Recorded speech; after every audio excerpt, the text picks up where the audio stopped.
في الحقيقة في أمراض كتير بتبان عادية في الأول، زي مثلا مغص، زي إسهال، زي فقدان في الوزن. لكن لو دورنا على الحقيقة ممكن نلاقي وراها مرض مزمن بيأثر على كل تفاصيل الحياة. النهاردة يا جماعة هنتكلم عن مرض في غاية الأهمية اسمه كرونز ديزيز أو مرض كرون. ده واحد من الأمراض بتاعة الأمعاء، يعني الالتهابية، اللي لحد دلوقتي الطب للأسف ما لقاش ليه حل جذري للعلاج بتاعه. طيب ناخد فكرة بقى تفصيلية عن مرض كرونز ديزيز أو مرض كرون. ده مرض مناعي مزمن. مرض مناعي يعني جهاز المناعة بتاع جسم المريض بيهاجم الجهاز الهضمي بالغلط.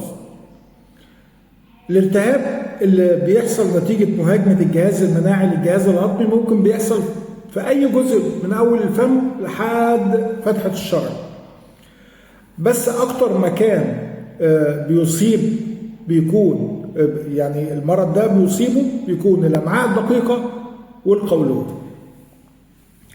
بيجي لنا بعد كده السؤال التقليدي: هل ليه عمر معين مثلا بالنسبة لدكتور بيصيب بيه في الإنسان ده؟ بعض الحالات بيظهر عند الأطفال وعند المراهقين، وطبعا بالتالي بيأثر على وزنهم وعلى النمو بتاعهم.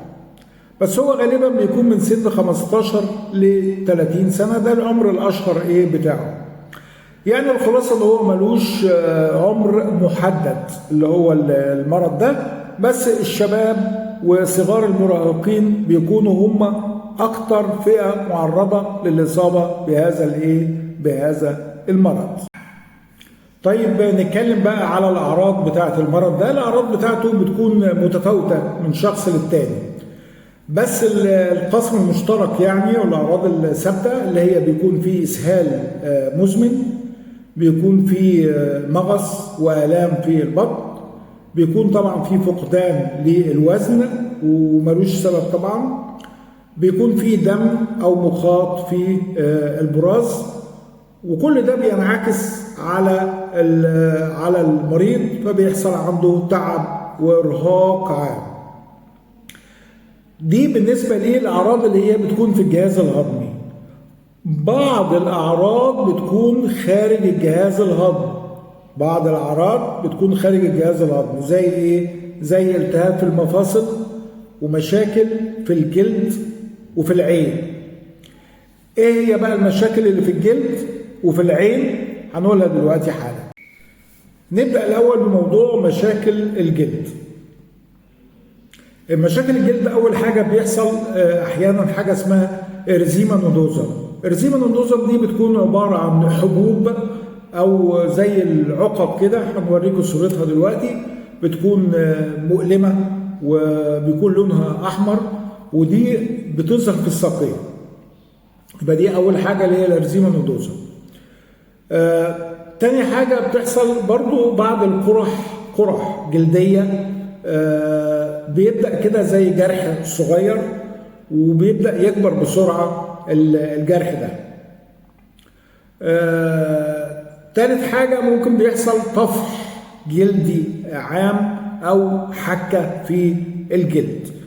دي كلها المشاكل اللي هي خارج الجهاز الهضمي. قلنا التهاب في المفاصل، وقلنا مشاكل في الجلد، وهنتكلم دلوقتي على مشاكل العين.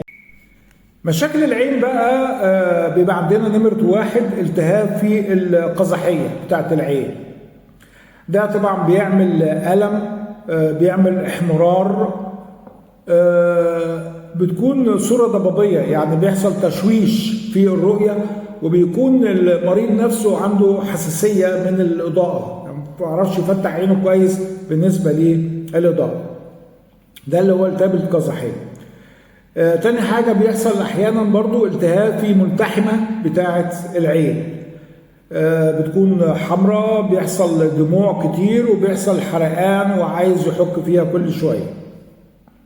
تالت حاجة بتكون السكليرايتس اللي هي في العين يكون السكليرا يعني بتاعت العين، بالعربي تقريبا اسمها صلبة العين او حاجة زي كده. دي بيكون فيها برضو ألم شديد واحمرار، نفس القصة دي اللي هي الأعراض اللي هي خارج الجهاز الهضمي. طيب عرفنا المرض، ليه مضاعفات المرض لو ما تعالجش طبعا المرض كويس؟ طبعا بيعمل مشاكل. من اخطر المشاكل اللي بيعملها اللي هو انسداد في الامعاء، وفي الحاله دي طبعا بيحتاج تدخل جراحي، ما فيهاش هزار يعني. ممكن يحصل ناسور شرجي او خراج في فتحه الشرج. في سوء امتصاص للاكل، فبالتالي هيحصل نحافه وهزال بالنسبه للمريض. على مدار الوقت بقى لو المريض من سيء الحظ يعني زي ما بيقولوا كده، ممكن يكون عرضة انه يجيله لا قدر الله سرطان في القولون. تشخيص يا جماعة بيعتمد على التاريخ المرضي بالنسبة للمريض نفسه. الفحص، بنعمل تحليل دم، بنعمل تحليل براز، بنشوف موضوع الالتهابات والانيميا والحاجات دي كلها. بنعمل طبعا المهم جدا اللي هو منظار للقولون، وبناخد احيانا عينه وبتم تحليلها اللي هي العينه دي بالباثولوجي. ممكن نعمل كمان اشعه مقطعيه او رنين مغناطيسي على البطن. العلاج، خلينا واقعيين، في امراض كتير المريض ما بيشفاش منها يعني، انما بياخد العلاج. ليه بياخد العلاج؟ عشان تكون حياته افضل. يعني مثلا مريض الضغط بياخد علاج الضغط، مش بيخف من الضغط، بس عشان تكون حياته افضل. مريض السكر، بول السكري، بياخد العلاج. هل بيخف من السكر؟ لا، بس عشان تكون حياته شبه طبيعيه. مريض الربو مثلا الشعبي برضه بياخد علاج بين النوبة والنوبة، برضه نفس القصة عشان يبقى يقدر ياخد نفسه وتبقى حياته شبه طبيعية. نفس القصة بالنسبة للكرونز ديزيز. بندي أدوية مضادة للالتهابات، ميزالمين، بندي كورتيزون أحيانا في النوبات، بتكون نوبة شديدة يعني. بندي أدوية مناعية، بندي علاج بيولوجي اللي هو الانتي تي ان اف. بس المفروض ان المريض بتاع الكرونز ده نمط حياته يتغير شويه. يعني لازم الاكل بتاعه يكون صحي، اكل صحي. يعني مش عايزين اكل الشارع خالص والوجبات الجاهزه والكلام ده كله ده طبعا مش كويس بالنسبه ليه. لازم يكون الاكل بتاعه قليل في الدهون بتاعته، في الالياف. لو كان بيدخن مثلا طبعا مفيش تدخين خالص. ولازم عمليه المتابعه الدوريه بانتظام عند الطبيب المعالج بتاعه. ولا يقل اهميه بقى عن كل ده اللي هو الدعم النفسي، لان المرض مش بيأثر فقط على صحه المريض بقدر ما بيأثر على نفسيته. فالدعم النفسي ده في غاية الأهمية ما بين الأب والأم وإخواته وأصدقائه. ويعني لازم الناحية النفسية دي تدعم كويس جدا. ده اللي هو ادينا فكرة كويسة على موضوع كرونز ديزيز، لأنه الحقيقة مرض كتير يعني، في حالات كتير يعني، أنا بشوف حالات منه كتير الحقيقة.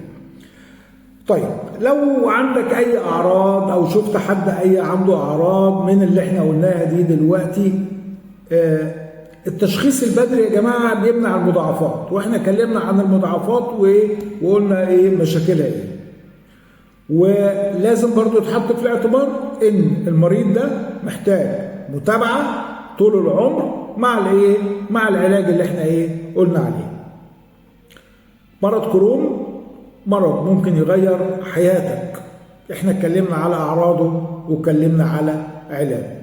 اي حد تعرفه مريض بالمرض ده شير له الفيديو، ممكن تكون سبب في انه يعرف معلومة عن المرض بتاعه.